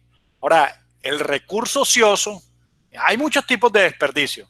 Material que se daña, bueno, muchos ahí nos podemos poner a pensar reprocesos, hay un montón de desperdicios, pero un recurso ocioso, una máquina que esté parada, unos empleados que usted le esté pagando y no estén haciendo nada, es un desperdicio mayor. Los medidores de eficiencia local aseguran que los recursos se mantengan ociosos el menor tiempo posible. Mano, el ejemplo del señor del dueño de la compañía que yo trabajé en Cartagena, que le decía a los empleados, córrese de aquí a la esquina y regrésese, porque es que a mí me da vaina pagarle sin verlo usted haciendo nada. ¿Sí? Hermano, yo y este man aquí quieto, ¿qué? Sí, o sea, no, estoy pagando y resulta que no hacen nada. Entonces, lo que había que asegurar es que se mantengan ociosos el menor tiempo posible. Para eso, yo utilizo las eficiencias locales como medidor principal. Para que la gente se pellizque, para que las máquinas estén andando, yo necesito eficiencias locales como medidor principal. Entonces, tengo cipote de problema. Mira, el objetivo es gerenciar bien. Por una parte, tengo necesidades de luchar constantemente por reducir el desperdicio y por otra parte tengo necesidades de luchar constantemente por incrementar el flujo. Tengo que evitar que mis recursos estén ociosos, pero también tengo que mantener el flujo constantemente andando, ¿sí? Que no haya atascos en ningún lado. Entonces, para eso, yo deseo utilizar las eficiencias locales como medidor principal, pero también deseo no utilizar las eficiencias locales como medidor principal. Cipote de problema. Aquí hay un conflicto grande porque me lleva a pensamientos contrarios. Uno, en el que debo utilizar las eficiencias locales y otro, el que no debo utilizar las eficiencias locales. ¿Sí? Cada flecha está basada en supuestos que explican por qué existe esta conexión necesaria entre el objetivo, las necesidades y los deseos. Esto se los dejo para cuando ustedes estén con la presentación y quieran aclarar dudas, simplemente le dan clic aquí y les sale todas las diferentes observaciones que hicimos ahorita. Mira, ustedes le dan clic acá y eso fue lo que teníamos hablando, ¿sí? Ustedes ven cada flecha. Esto es un árbol de causalidad en el que vemos cada flecha que está mostrando. Entonces, para que ustedes lo tengan claro, ¿sí? La forma más común. ¿Y qué hacemos entonces en esos casos? ¿Qué hacemos cuando nosotros encontramos y pensemos en la vida real y pensemos pensemos en este momento, en el momento del coronavirus, ¿sí? En este momento tenemos un conflicto de un parecido a este, claro, de proporciones sociales y mucho mayores en realidad, pero tenemos un conflicto que al final aquí nosotros tenemos, hey, nos mantenemos confinados, aislados para evitar la propagación o salimos para producir, porque si no entonces la economía se va a ir por el inodoro porque la gente no está trabajando y no está consumiendo, ¿sí? Entonces, hay un conflicto entre esas dos situaciones. ¿Cuál es la decisión que normalmente tomaré y la que está tomando especialmente nuestro gobierno en este momento? ¿Cuál creen ustedes que es la situación cuando usted tiene dos situaciones totalmente opuestas y trata de conciliar esas dos situaciones constantemente opuestas? Bueno, ahí lo dice. Lo que pasa es que no debía haber hecho interactiva para que no se viera la solución. Primero, bueno, vamos a encontrar una solución que trate de hacer una poquito y otra otro poquito. El dilema del aire acondicionado. No, vamos a poner el aire, no, en 16 está muy frío, pero en 24 está muy caliente. Bueno, vamos a ponerlo en 21. Resulta que cuando usted llega a 21, ni quedan contentos los que les gusta el frío, ni quedan contentos los que les gusta el calorcito, ¿sí? O sea, no podemos quedar bien con todos, pero ese punto medio es peor. ¿Por qué? Porque no genera descontento con todo el mundo, ¿sí? Piensen en las decisiones de gobierno. en este momento, los que están a favor del aislamiento critican porque están dejando salir algunos, y los que están a favor de que la economía se reactive están descontentos porque hay un tipo de aislamiento. Ese punto medio generalmente no deja contento a nadie, ¿sí? Lo que hay que pensar es salir del conflicto. Ahora, no me vayan a preguntar ahora a mí cómo soluciono ese conflicto de aislar y esto, porque yo no soy sociólogo y no, pues, y eso equivaldría a hacer un análisis mucho más grande y mucho más complejo del que estamos haciendo aquí, ¿sí? No solamente se soluciona con un árbol de conflicto como está acá, sino mucho más grande. Entonces, no hay en ese la solución todavía. Yo todavía pienso que ese término medio puede de pronto servir. Pero mira, en este caso, ¿qué pasa? Yo le digo, bueno, usemos las eficiencias locales, pero si es algo realmente urgente, nos olvidamos de esto y lo mandamos, lo expeditamos, o sea, lo mandamos para adelante, como se dice en el argot de los negocios o de la planta, mejor, más que de los negocios. ¿Sí? Lo echamos para adelante. O sea, quiere decir que sí, vamos a seguir utilizando las eficiencias locales, pero si vemos que hay algo atascado y que se está... Entonces, dejamos de usar las eficiencias locales y utilizamos otras técnicas para que el flujo corra, ¿sí? Paramos a la gente, le decimos que deje de trabajar y echamos para el carajo las eficiencias locales, ¿sí? Este compromiso que nos pusimos aquí no resuelve el conflicto, ¿sí? El mejor compromiso que podemos hallar solo satisface parcialmente las dos necesidades. No quedó bien con nadie, aunque tampoco quedó mal, pero no puedo encontrar un punto en el que los dos queden contentos, ¿sí? Ese compromiso no resuelve el conflicto, ¿sí? Entonces, tenemos que pensar y tenemos que, y me vuelvo un poquito antes de llegar allá, es ¿qué estoy haciendo mal en mi racionamiento? O sea, hay algo que no me está, que no me está dejando pensar y está en filosofía.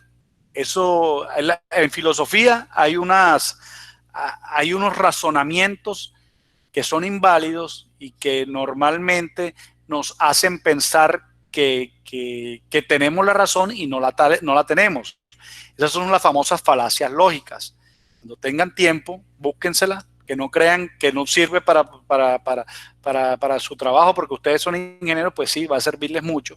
Las falacias lógicas nos ayudan a identificar razonamientos que parecen lógicos, pero no lo son, ¿sí? Les pongo un ejemplo.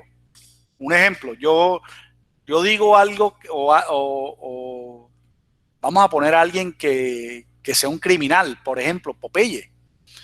Popeye es un criminal y todo el mundo lo sabe. El man perteneció a Pablo Escobar, asesinó un montón de gente. O sea, dudar que el tipo se merezca la muerte que tuvo bastante, no, pues no, que ese man era malo, ese man no era bueno, ese man era un criminal, mató mucha gente, ¿sí? Pero Popeye en sus razonamientos, no todos y no en el conjunto de sus razonamientos, estaba equivocado, pero había cosas que él decía en las que tenía razón, que eran verdades.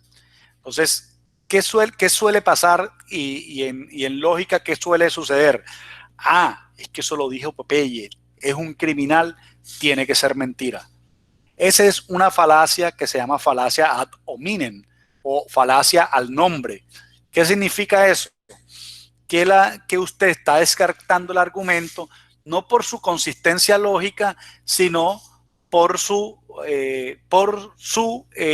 la persona que lo dice, ¿sí? Como él es un criminal, tiene que estar diciendo mentiras, pero usted en ningún momento ha analizado el argumento. No ha analizado el argumento para nada, entonces no, o sea, está descartándolo por algo que no es inherente a la lógica o a la lógica del argumento, ¿sí? Esa es la falacia ad hominem. Hay muchas falacias ad hominem, y hay una que utilizan mucho los políticos, ¿sí? Que es la falsa dicotomía, que aplica para lo que estamos viendo. La falsa dicotomía establece que solamente hay dos opciones. Eso sucede hoy en día en nuestro quehacer diario, en nuestra vida social y política. Cuando a usted le dicen, ve, tú no eres uribista, tú eres guerrillero, ¿sí? Ah, tú no te gusta Petro, tú eres un paraco. O sea, hay dos opciones, o eres paraco o eres guerrillero, ¿sí? No hay términos intermedios y no hay terceras opciones, ¿sí? Eso lo utilizan mucho los políticos, o el famoso, o estás conmigo o estás contra mí. No, yo puedo no estar contigo, pero tampoco estar contra ti, ¿sí? Hay otras opciones, ¿sí?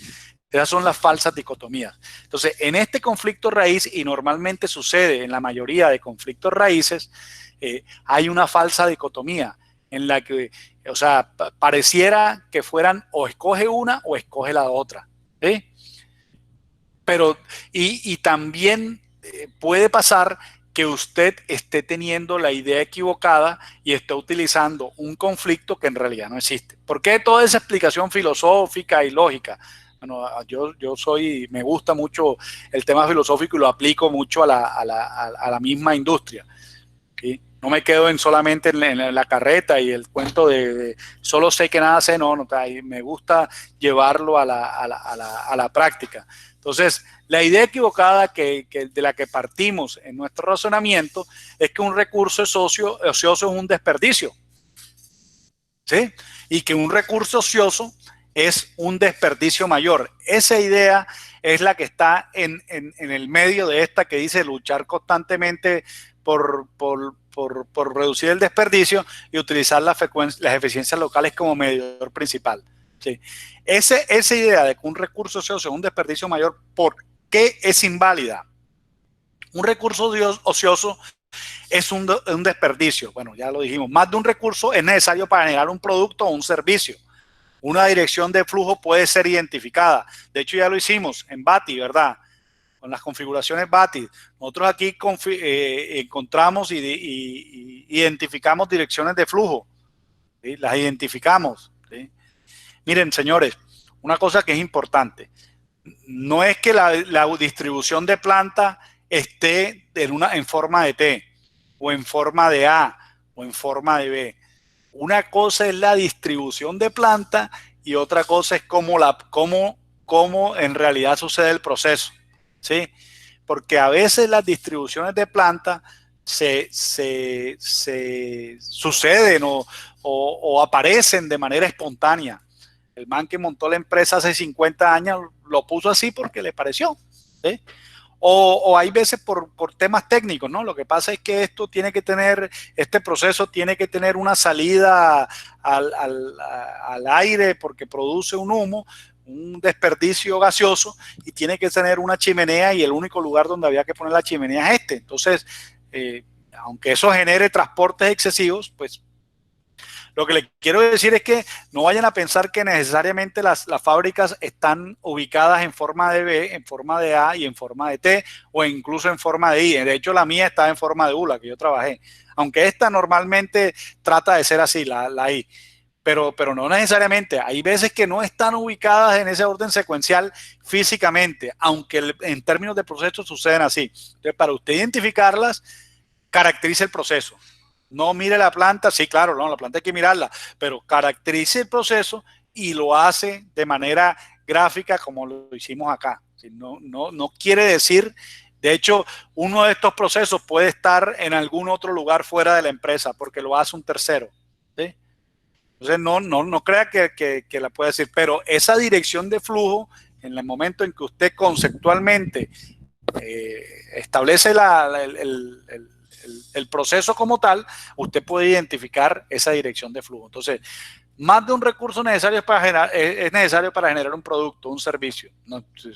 Todas las empresas, perdón, todas las empresas tienen que tener más de un recurso. No puede ser que con uno solo ya se haga. Es muy raro eso, en las empresas modernas, pues, especialmente.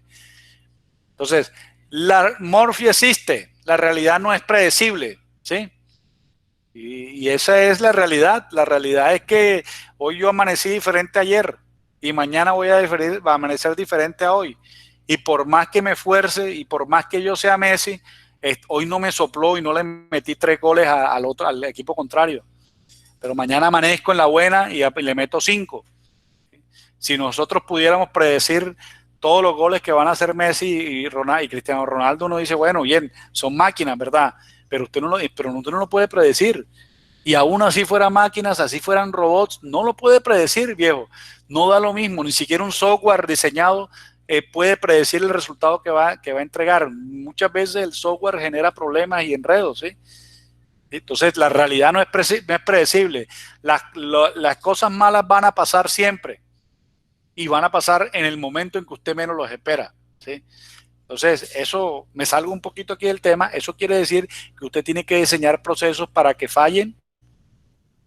Y ojo, que no quiere decir que usted haga que fallen, no. Lo que quiere decir es que usted tiene que estar preparado para que fallen y tiene que hacer cosas preparadas para que el más idiota de los idiotas lo maneje, ¿sí?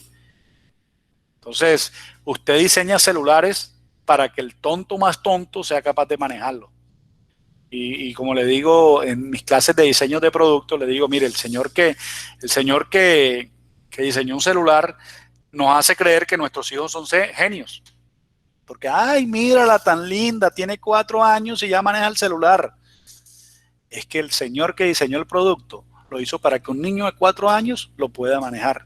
Esto es tan instintivo que un niño de 4 años aprende a manejar un celular. No es que su niño sea genio, señora.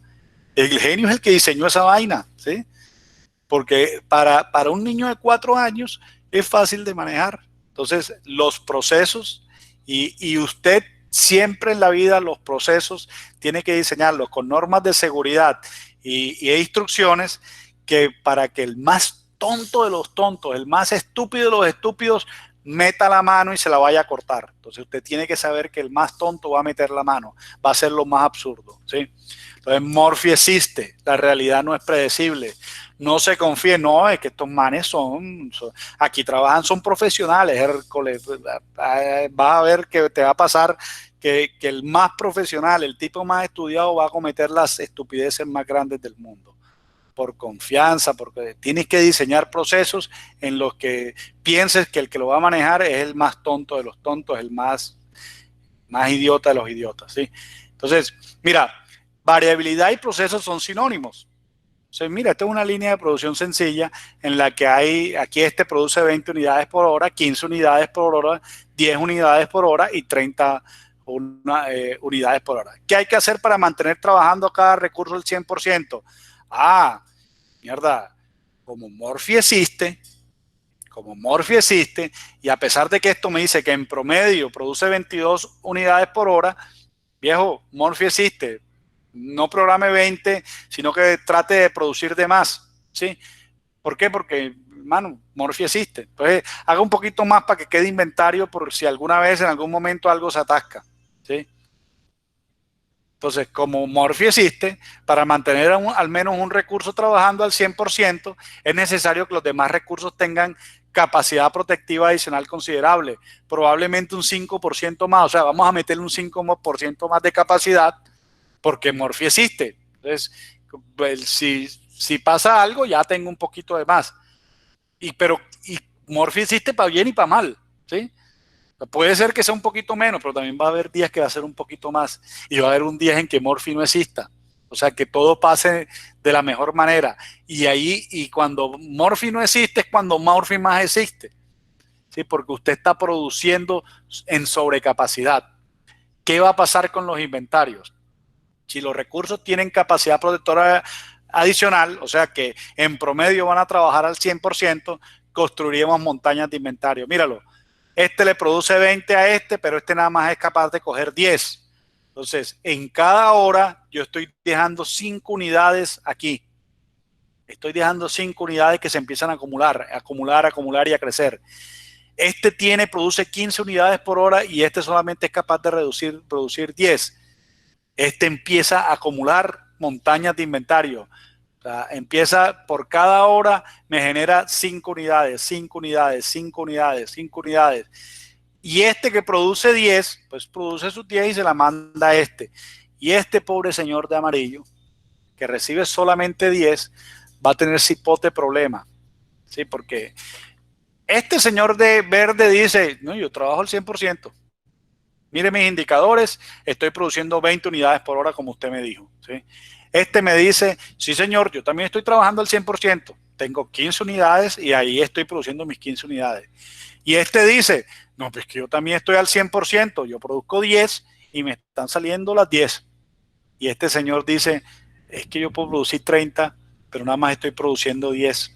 Y claro, es que no puede producir más porque tiene 10 acá. O sea, nada más recibe 10 de acá. ¿Sí? Y él solo al mercado, si aquí saliera para el mercado, nada más podría producir 10. Haga como haga, siempre va a producir 10.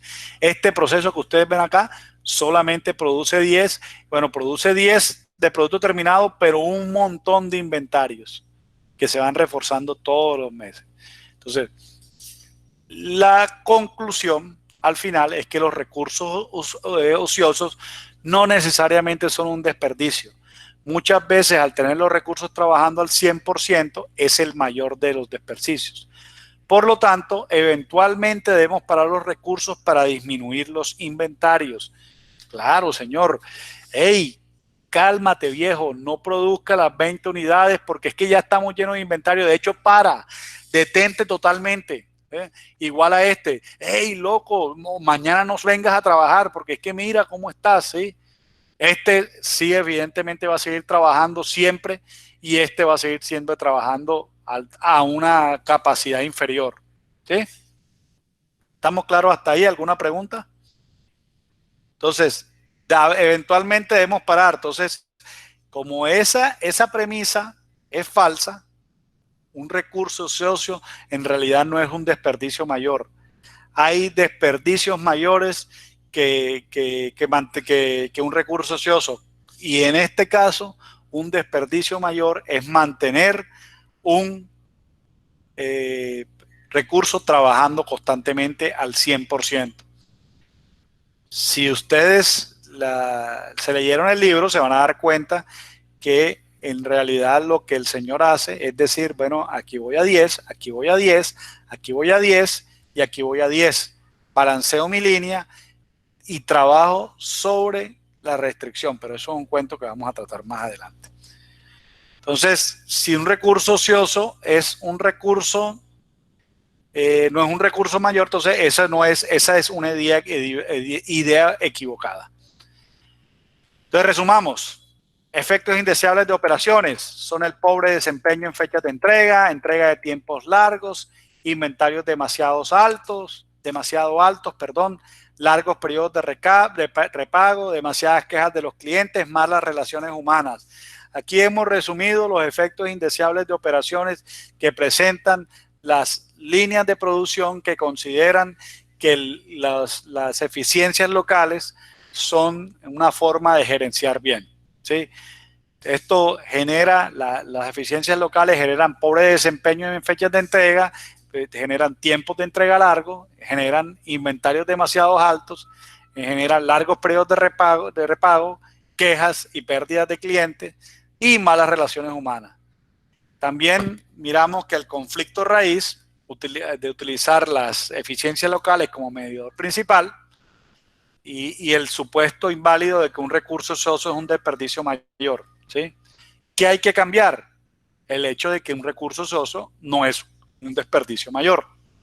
Hay otros desperdicios mayores que se dan por utilizar las eficiencias locales. ¿Sí? Entonces, miren, ahorita vendríamos a hablar de contabilidad del throughput. Un momentico. Pero la contabilidad del throughput, por el escaso tiempo que tenemos, me salgo un momentico de acá, y les hice una presentación. Bueno, esta presentación en realidad yo la hago de taller, que se llama Las decisiones de Patricia, que es una historia que se cuenta para poder entender cómo funciona la contabilidad del throughput. ¿Sí? Patricia, y lo voy a leer como está ahí. Patricia acaba de montar su empresa. había hecho una gran inversión y empezó a producir dos productos principales en su nueva cocina industrial. Produce salsa pesto, que es un tipo de salsa, no sé si la conocen. Permítame un momentico, alguien está tratando de entrar.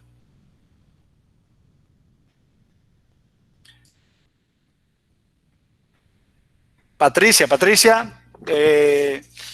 vende salsa pesto, que es una pasta tipo italiana que se usa con albahaca. Bueno, es una salsa verde muy rica, muy rica. También tiene queso parmesano, tiene un montón de cosas muy ricas. Y antipasto de atún, ¿sí?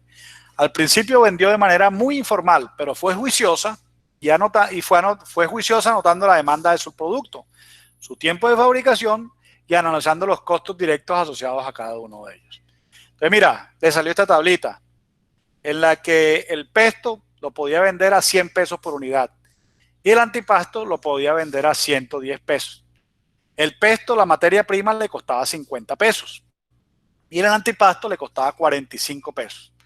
Quiere decir que el margen por unidad del pesto era 50 pesos y del antipasto 65 pesos. La demanda de unidades a la semana del pesto era 100 y el antipasto 105. Entonces, resulta que ella tenía que usar recursos para producir el uno y el otro de su cocina, que eran comunes, que eran los recursos A, B y C. ¿Sí? Para producir el pesto, ella le tomaba 10 minutos en el recurso A, 10 minutos en el recurso B y 10 minutos en el recurso C. ¿Sí? Y en el antipasto le tomaba 2 minutos en el recurso A, 2 minutos en el recurso, 20 minutos en el recurso B y 3 minutos en el recurso C. ¿Sí? No podía hacerlos a la vez, sino que tenía que hacer en la línea, tenía que producir cada uno, la medida, cada frasco lo iba produciendo de esa manera. ¿Sí? Entonces, aquí está también de una manera conceptual o de manera gráfica que el producto terminado, y si ustedes lo miran, esta es una configuración tipo A, ¿sí? Pero muy simple, ¿verdad? En la que hay un proceso C, un proceso B y un proceso A. Entonces, cuando vio los márgenes que dejaba cada producto, porque entonces ella llegó y tiró cabeza y viendo esto dijo, joda, pero a mí el que más me produce es el antipasto, ¿sí? Me deja 65 pesos por unidad. La prioridad de producción va para el antipasto. Cuando vio los márgenes que dejaba cada producto, decidió hacer lo que haría cualquiera, producir el más rentable, o sea, el antipasto, gastando los 20 minutos que se demoran en estar listos. Es decir, y vamos a volvernos un poquitico acá, ¿cómo así que los 20 minutos? Porque es que, mira, si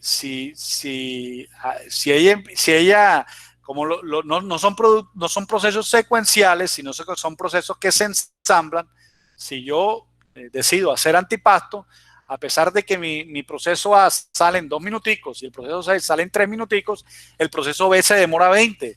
O sea que para yo ensamblar, para revolver todos los ingredientes y que quede listo mi producto, tengo que esperar que salga el producto B, que se demora 20 minutos. En el otro no, en el otro todos los productos están listos al mismo momento y los junto. ¿Sí? Entonces, ella decidió, bueno, tengo 2.400 minutos.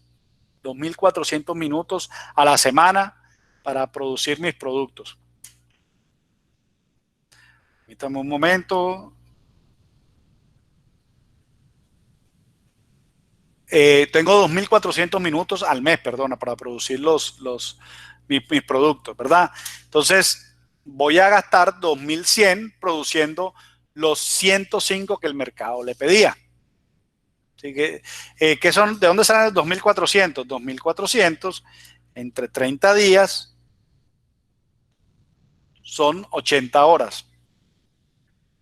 ¿Sí? Entonces, ella producía, se gastó de los 2.400 minutos que tenía disponible, pero ¿cuál es 80 horas? Fíjate cómo, no, ya no me acuerdo cómo fue que calculé los 2.400. Son 8 por 60, 480 por... Ya me acordé cómo fue. Los 2.400 minutos estoy pensando de manera semanal. O sea, estoy hablando de 5 días a la semana por 8 horas de trabajo por 60 minutos que tiene cada hora. Eso me da 2.400, ¿sí? Entonces, es decir, de los 2.400 minutos disponibles, gasto 2.100 produciendo los 105 que el mercado le pedía. ¿De dónde sale esos 2.100 que me gasté? Hombre, usted tiene 105 minutos, perdón, usted tiene 105 productos que va a producir 105 productos por 20 minutos que se demora haciendo cada antipasto, perdón, le da 2.100 minutos. O sea, aquí tienen los 2.000, usted para producir los 105 que el mercado le pide, tiene que producir 2.100. Y como el pesto es el producto que menos me renta, el tiempo que me sobre lo voy a usar en producir. De los 2.400 me quedan 300 minuticos nada más. Entonces, 300 entre los 10 minutos que me demoro haciendo el pesto, ¿cuántos puedo producir? 30. Puedo producir 30 minutos. El cuento es que la pobre Patricia empezó a producir y se dio cuenta que perdió dinero el primer mes. ¿Y por qué perdió dinero? Porque tenía un gasto fijo de 8.500 pesos semanales, perdón. O sea, 8.500 por 4, 34.000 pesos mensuales se estaba gastando ella. Entonces se dio cuenta que perdió plata. Oye, pero en teoría y en la lógica de cualquiera, esto no tiene sentido. ¿Por qué? Porque es que yo estoy produciendo el producto que más me renta. Entonces, ¿por qué estoy perdiendo dinero? El lunes siguiente se despertó muy temprano. Mientras desayunaba en un restaurante cercano, vio a un viejo amigo llamado Antonio. Por casualidad le contó sus problemas, le mostró su tabla y le dijo que siguiendo el sentido común había producido con prioridad el que le dejaba más margen. Antonio le dijo, pero es que tu problema no es de margen, sino de disponibilidad de los recursos. Mientras que con el pesto te demoras 10 minutos en tener el producto terminado, en el antipasto te demoras 20 minutos. Deberías producir el primero del antipasto, eso se llama contabilidad del throughput. ¿Del qué? Preguntó Patricia. Throughput, dijo Antonio. Para producir las 100 unidades semanales de pesto vas a necesitar 1.000 minutos. El resto, 1.400, dedícalos a producir antipasto. Me cuentas cómo te va, le dijo Antonio mientras se despedía. Entonces, ¿cuál es la tarea para la siguiente clase? ¿Cómo crees que le fue a Patricia? Primero, averigua qué es eso de la contabilidad del throughput. Puedes buscar en bases de datos o internet. Por favor, explícalo con tus propias palabras. O sea, no me copien y peguen de internet qué es la contabilidad del throughput. Explícamelo con sus propias palabras en qué consiste. Simula en un archivo de Excel que diseñes cómo fueron los resultados de cada uno de los casos. Ustedes en Excel me van a mostrar cómo funcionó el tema, por qué aquí se perdía dinero y por qué en el siguiente, en la configuración que le dio Antonio, producía plata. Señores, esto es muy fácil. Hay hasta videos de YouTube que les enseñan a hacer esas cosas. Así que no se pueden... Pero sí quiero que al final me digan por qué crees que pasó esto, que hay una especie de conclusión. Entonces, eso en cuanto a contabilidad del throughput. Vamos a avanzar media horita más porque nos queda bastante por avanzar. ¿Pero hay alguna duda en cuanto a lo que haya que hacer? ¿En lo que hay que hacer? Si no, de todos modos, por el grupo de WhatsApp pueden preguntarme. Pueden preguntarme. ¿En qué momento te he dicho que estamos así? ¿Cómo, perdón? Otra, porque si no tuviesen pagado, sí. Aló. ¿Quién habla por ahí? Nada. Bueno, ahora en la sección 2, vamos a llegar solamente hasta la parte 10. Vamos a hablar de la diferencia entre activar y utilizar, el nuevo paradigma, la ética del correcaminos, y de repente hablamos algo muy cortico. Hey, porfa, los micrófonos. Los micrófonos, por favor. Ya lo cerraron.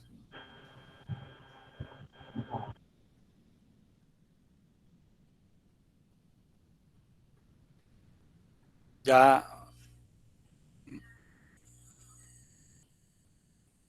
Sí, estoy viendo las preguntas que hacen por el chat y les estaba diciendo que sí, cualquier duda me preguntan durante la semana, no hay ningún problema. No se enreden con eso. Señores, yo quiero que aprendan, no que de repente se vayan a rajar en esto. Además, ustedes ya están para graduarse y creo que esto de contabilidad del truco lo habían visto antes. Entonces, no se enreden con eso. Entonces, mira, vamos a mirar rápidamente esa parte 8, esa parte 9 y esa parte 10, que es la ética del correcaminos. Y de pronto alguito de la parte 11. Vamos a ver la diferencia entre activar y utilizar. Entonces, esta parte de entre activar y utilizar es un concepto que se desarrolla en el capítulo 4 de la meta. Entonces, si alguno quiere profundizarlo, yo les recomiendo que se vayan a leer el libro, si no lo han leído.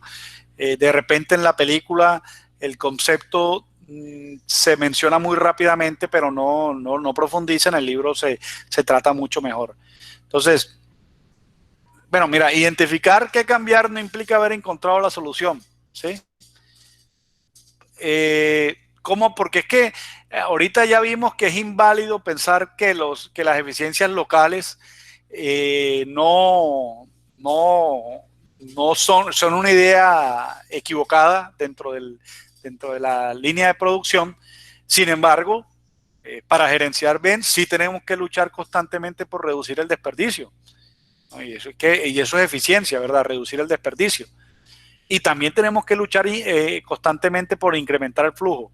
O sea, que aquella idea de las eficiencias locales sea inválida no quiere decir que no tengamos que luchar constantemente por reducir el desperdicio. De hecho, no solamente por el desperdicio de ¿cómo se llama?, de recursos ociosos, sino otros tipos de desperdicio, ¿sí? Entonces, ¿cómo podemos al mismo tiempo disminuir el desperdicio e incrementar el flujo? Miércoles, cipote problema. Entonces, para eso tenemos que primero entender la diferencia que hay entre activar y utilizar. Son dos conceptos totalmente diferentes. Utilizar implica generar dinero por el trabajo de ese recurso. Activar no necesariamente lleva a generar más dinero. Y recuerden, el concepto de Goldratt, de Liao Goldratt.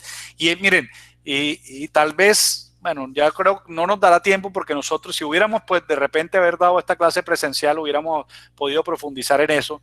Yo soy un seguidor de la teoría de restricciones y admiro mucho a Liao Goldratt, pero en ningún momento la teoría de restricciones es una teoría totalmente original de Goldratt. Eso es una gran mentira. Goldratt no se inventó ni el tema del pensamiento sistémico, ni siquiera el tema de las restricciones, ni considerar el flujo como la variable principal para lograr la excelencia operacional, y mucho menos la premisa de la que él parte, que es que las empresas, la meta es ganar dinero, ¿sí? Ese concepto, ninguno de esos conceptos son originales de Goldratt, ¿sí? Si nos vamos al concepto de ganar dinero, antes de incluso, son contemporáneos en realidad, pero el concepto de ganar dinero como la meta como tal es un concepto que viene más de Michael Porter, donde dice que las empresas más competitivas son las más rentables, ¿sí? Entonces, Goldratt solamente lo que hace es pues, hacerle caso a Michael Porter y decir, sí, tienes razón. Hoy en día eso está bastante, bueno, no bastante, hay empresas cuya finalidad no es ganar dinero, las organizaciones sin ánimo de lucro, bueno, las ONG, el mismo gobierno de de los países no buscan generar dinero. Un gobierno, en teoría el gobierno colombiano, su finalidad no es ganar dinero. Bueno, de pronto de algunos políticos sí es ganar dinero, pero la finalidad del gobierno como tal es generar bienestar social y económico, y que van de la mano, ¿verdad? El bienestar económico genera bienestar social. ¿Por qué? Porque el gobierno, cuando se da el bienestar económico, cuando las empresas y las economías empiezan a crecer, el gobierno lo que hace es recaudar más impuestos, ¿sí? Y esos impuestos los convierte en beneficios sociales para sus habitantes, ¿sí? Construyen más carreteras, hay más parques, hay más posibilidad de acceso, financian más. Entonces, yo siempre les digo a mis estudiantes, yo alguna vez fui profesor de negocios internacionales y trataba de hacérselos entender porque allá el énfasis es mucho más en ese sentido. Les decía, vea, a quien más le conviene que a las empresas privadas le vaya bien es al gobierno, que es que las empresas privadas, el principal socio es el gobierno. Igual las empresas, el gobierno le cobra el 33% de impuesto de renta al final del año. Y le dice, ve que a mí me tienes que pagar primero, porque es que yo soy el gobierno y yo soy tu principal socio. Lo después sí, mira tú cómo lo que te queda puedes cogerlo tú, pero a mí me pagas primero. O sea que el gobierno es el dueño de la tercera parte de las empresas. Entonces por eso muchas veces salen convocatorias para aumentar la productividad de las empresas y la competitividad de las empresas. Entonces a veces uno dice, sí, pero el gobierno, ¿por qué le regala plata a privados para que sean más competitivos? Y, porque es que el gobierno es el principal socio de las empresas. Ahí le conviene que crezca la competitividad y la productividad porque recaudan más impuestos, ¿sí?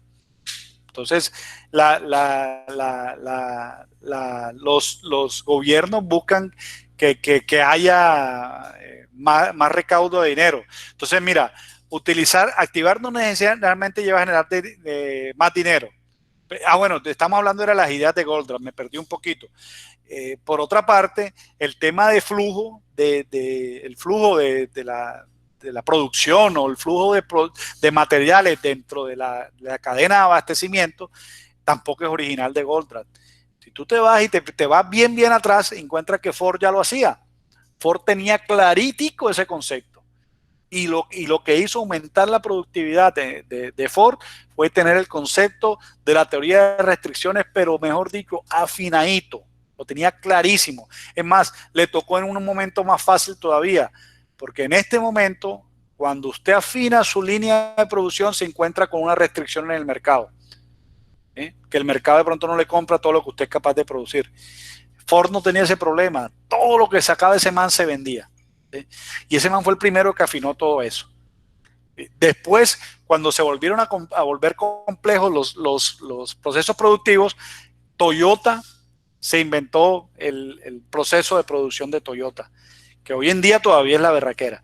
Y todo el proceso de Kanban y todas esas estrategias o herramientas de producción que utiliza Toyota y que, ojo, todavía se utilizan hoy en día, no es lo mismo que como la teoría de restricciones. O sea, él no es, en realidad Goldratt no es original en su idea, es original en la forma en la que lo presenta y la forma en que lo enseña, ¿sí? Entonces, ojo con eso. Utilizar implica generar dinero por el trabajo de ese recurso. Activar no necesariamente lleva a generar más dinero. Es decir, hermanos, si yo prendo la máquina, pues que sea para producir plata. Porque si yo la prendo, estoy activándola, pero no estoy generando más plata. ¿Sí? Yo no me muevo si no me están pagando. Si me pagan, yo trabajo. ¿Sí? Eso es utilizar. Activar quiere decir que usted lo prende, pero no está generando absolutamente nada. Por ejemplo, cuando la restricción está en el mercado, intentar activar los recursos todo el tiempo no genera más que dinero, solo más desperdicio. O sea, si yo tengo una capacidad de producir 10,000 unidades, pero el mercado, que al final casi cuando usted ya afina toda su empresa, termina siendo la última restricción. Si yo si yo empiezo a producir los 10,000, estoy produciendo al final de mi línea 2,000 unidades de inventario. Y eso es desperdicio, porque nadie me los va a comprar. En algún momento voy a tener que parar todo para vender ese inventario que estoy generando, ¿sí? Entonces, cuando usted activa recursos todo el tiempo, quiere decir que no está generando plata. Cuando la restricción está en la operación, no puede haber más de un recurso que pueda ser utilizado al 100% como lo hemos probado. ¿Sí? O sea, normalmente, señores, hay una restricción. El problema de ustedes cuando salgan a trabajar y el problema que tuvimos todos y que seguimos teniendo todos los ingenieros de producción cuando salimos a trabajar es encontrar dónde está la berraca restricción. ¿Sí? Entonces, ese es el verdadero problema. El problema no es saber esto. Esto se los cuento y ustedes se llevan una presentación y toda la vida de repente se acuerdan, de pronto no, pero de repente se acuerdan de que activar y utilizar y todo este cuento. El cuento es salir y llegar a la empresa y decir, aquí está la restricción. Ahí está el problema. ¿Dónde está esa berraca restricción? ¿Sí? Para eso, usted lo primero que tiene que hacer, y por eso lo hablamos durante la primera clase, es entender el proceso, caracterizar el proceso, desayunar con el proceso, almorzar con el proceso y comer con el proceso, entender los pequeños, los más detalles más chiquitos que tiene el proceso, ¿sí? ¿Por qué? Porque si usted no entiende el proceso, usted no va a saber dónde está el proceso. Después, caracterizarlo y plasmarlo gráficamente para usted saber cómo funciona el proceso. ¿Sí? No quedarse en la distribución de plantas, sino gráficamente los procesos, cómo funcionan, y ahí sí empezar a calcular capacidades y ver dónde se encuentra la restricción. Porque cuando usted está en un proceso tipo T, tipo A, tipo B, es muy difícil detectar cuál es. ¿Sí? Si usted está en un proceso tipo I, te salió fácil, te la vas a ganar un poquito más papaya que los demás. ¿Por qué? Porque es más fácil de identificar. Pero vaya y que le toque el tipo I, eso es ganarse la lotería también. Bueno, no tanto como ganarse la lotería, pero sí es más difícil, ¿sí? O sea, es más de buena, sí. Activar un recurso y utilizar un recurso son diferentes. La empresa es como una cadena y una cadena solo tiene un eslabón más débil. Usted tiene una cadena y está jalando algo muy fuerte, ella se rompe por una sola parte, no se rompe por dos o tres. Se rompe por un solo eslabón, ese era el eslabón más débil. Entonces, la jugada es encontrar ese eslabón. La igualdad matemática no existe en la naturaleza. Entonces, todos los recursos tienen diferentes capacidades y por lo tanto solo puede haber un cuello de botella. El cuento es que cuando encuentres el cuello de botella, trabajes en él, lo mejores, va a haber otro cuello de botella. En la medida que usted vaya mejorando cada una de los eslabones de la cadena, otro eslabón de la cadena se va a convertir en el más débil. Entonces tiene que salir a buscar el otro eslabón, tiene que salir a buscar el otro eslabón. En algún momento de la vida, si Dios le da vida y sabiduría y le da suficiente tiempo de vida, pues, y no lo cansa antes, usted, y no lo echan antes, o a menos que usted sea el dueño de la compañía, usted va a poder balancear totalmente su línea y no va a tener que seguir persiguiendo cuellos de botella, ¿sí? Y balanceó totalmente su línea. Y en ese momento se va a dar cuenta de algo muy triste. O muy triste no, es la realidad, y la realidad no nos puede dar tristeza, que el mercado es el último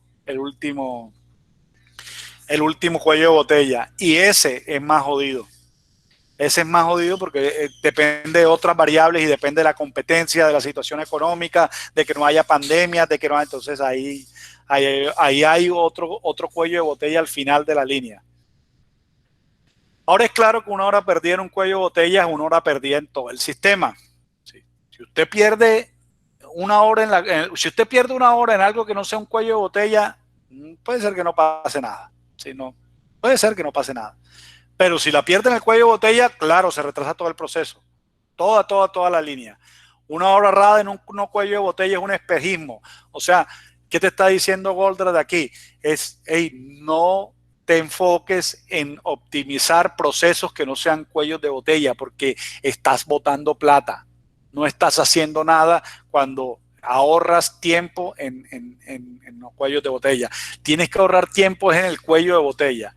Las mejoras no se acumulan cuando se hacen en un cuello de botella. Yo hice en varias unidades, hice unos planes de mejora, y eso pasa mucho en las empresas, ¿no? Que la línea de producción A hizo una gran mejora de tal y tal, y la C también lo hizo, y ninguna de esas es cuello de botella, así que da lo mismo.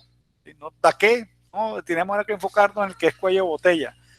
Eso es un tremendo cambio de paradigma, una forma en la que no vemos las cosas, ¿sí?